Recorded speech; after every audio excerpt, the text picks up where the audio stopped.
Search Engine Optimization یا SEO دقیقاً چیه و برای ما چه کار میتونه بکنه؟ بعد از اینکه ما طراحی سایتمون رو انجام دادیم و ورود اطلاعاتمون رو هم انجام دادیم، مرحله بعدی که باید بریم سمتش و خیلی مرحله مهمی هست اینه که سایتمون رو به گوگل متصل بکنیم. چون اصلا هدف از داشتن سایت چیه؟ هدفش اینه که آدم‌ها و مشتری‌ها و کاربرانی که داخل گوگل هستند رو بتونیم جذب بکنیم دیگه. پس سایت و گوگل باید با هم کانکت بشن و وصل بشن. خب بعد از اینکه این اتفاق افتاد، حالا ما وارد یک مقوله یکم ممکنه پیچیده به اسم مقوله SEO بشیم. خیلی خلاصه بخوام توضیح بدم، SEO مجموعه ای از فعالیت‌هایی هست که ما به عنوان متخصص این حوزه روی سایت و محتوای شما انجام میدیم. با چه هدفی؟ با هدف اینکه بتونیم در نتایج جستجوی گوگل صفحات سایت شما رو بالاتر از رقباتون نمایش بدیم. شما هر کلمه کلیدی یا هر گزاره‌ای رو که داخل گوگل سرچ می‌کنی به شما ریزالت های مختلفی میده. اما آیا برای ما فرق نباید داشته باشه توی نتایج جستجو سایت ما داره توی رتبه 1 نمایش داده میشه توی صفحه اول گوگل، یا اینکه تو رتبه 100 و صفحه مثلا 40 گوگل؟ طبیعتا برای بیزنس ما این موضوع خیلی فرق میکنه دیگه. خودتون رو به عنوان یک مثال در نظر بگیرین. چند بار شده که یک گزاره، یک سوالی، یک موردی رو داخل گوگل سرچ کرده باشین و مثلا از صفحه 20 گوگل به جواب سوالتون رسیده باشین، یا سایتی رو برای دریافت خدمات یا خرید کالا انتخاب کرده باشین که توی نتایج جستجو مثلا تو صفحه 17-18 گوگل بوده. خب این اتفاقیه که نمیافته دیگه به دلایل زیاد. معمولا بیشترین برد رو سایت هایی دارن که رتبه 1 تا 5 گوگل هستن. خب حالا ما اینو میدونیم که سایت ما باید تو رتبه 1 تا 5 گوگل توی صفحه اول نمایش داده بشه. خب حالا چطوری باید این کار رو بکنیم؟ این دقیقاً خدمتی هست که SEO داره به ما میده. مجموعه‌ای از فعالیت‌هایی هست که بخشیش ذات فعالیت استراتژیک داره، بخشیش ذات آن پیج داره، یعنی فعالیت‌ها و کارهایی هستن که ما روی سایت داخل صفحات سایت برای محتوا انجام میدیم.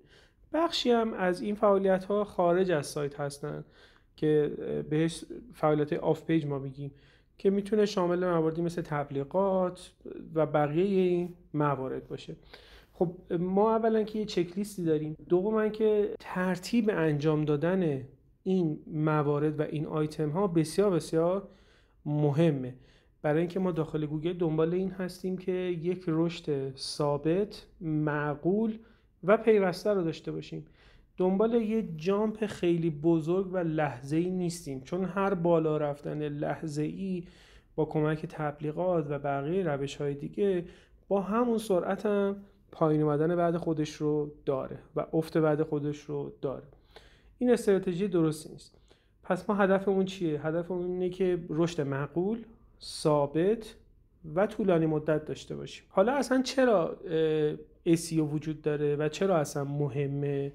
برای اینکه خب ما توی هر حوزه کسب و کاری میلیون ها سایت داریم که دارن با هم رقابت میکنن، شاید حتی محتوای خیلی نزدیک به هم داشته باشن یا خدمت یکسانی رو ارائه بدن. مثلا همشون یک نوع از جراحی ها رو دارن انجام میدن. خب دو تا مورد اینجا هست. یکی اینکه اولا کاربر چجوری بفهمه که با کدوم از اینها باید کار بکنه، نیاز خودش رو با کدوم از این سایت ها برطرف بکنه. نکته یکم شاید مهمتر اینجا اینه که توی از دید SEO اینه که گوگل چجوری باید تفکیک بده و یه فرقی قائل بشه بین این میلیون ها سایتی که دارن دقیقاً یک خدمت رو ارائه میدن. حالا اینجا نقش گوگل چیه؟ توی تمام این سالها اولویت اصلی و اولویت اول گوگل کاربرانش بوده.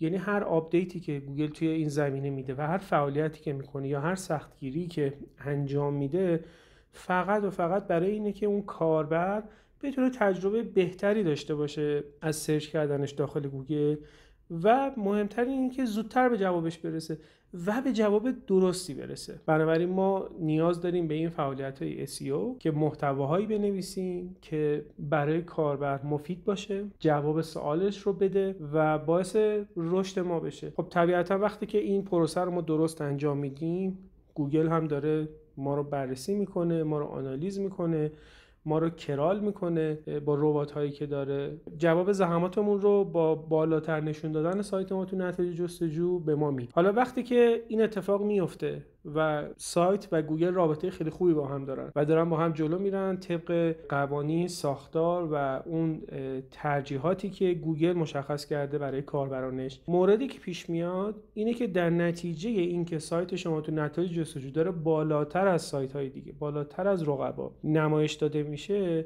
به همین میزان هم داره ترافیک بیشتری جذب میکنه و ترافیک بیشتر باعث رشد برند، باعث فروش بیشتر خدمات، فروش بیشتر محصولات و تمام چیزهای دیگه که ما در زمینه سئو دنبالش هستیم میشه. پس مسیر رشد یک سایت از سئو میگذره و راه میانبری براش نیست. SEO یک بازی صبر، SEO یک فرایند بلند مدت، نیاز به استراتژی داره، هم استراتژی محتوا، هم استراتژی این که اصلا چجوری با این قضیه برخورد بکنیم، رقبامون رو بتونیم آنالیز بکنیم و ببینیم که دقیقاً ما چه نقشه راهی رو باید برای خودمون در نظر بگیریم که مثلا توی یه بازه 6 ماهه، توی یک بازه 1 ساله بتونیم که از رقبامون عبور بکنیم. سئو یک بازی صبر. این رو کارفرماهای عزیز، پزشکان محترم در نظر داشته باشین. هیچ اتفاق یک شبه و کوتاه مدتی در سئو امکان نداره که بیفته. در جمله ما اصلاح بکنم که امکان داره که بیفته، اما از روش‌هایی که ما بهش میگیم کلاه خاکستری یا کلاه سیاه، که خب به واسطه اینکه گوگل هر روز داره باهوش‌تر میشه و تو همین 1 سال گذشته اینقدر گوگل رشد داشته توی فهمیدن محتوا، فهمیدن رفتار کاربران و رفتار سایت و آنالیز کردن محتوا، حتی محتوای فارسی، هر چقدر جلوتر میریم ارزش این کارها کمتر میشه، ریسک این انجام این کارها بسیار بسیار بالاتر میره و هیچ وقت هم نمیتونه گزینه مناسبی توی بلند مدت برای یک بیزینس باشه.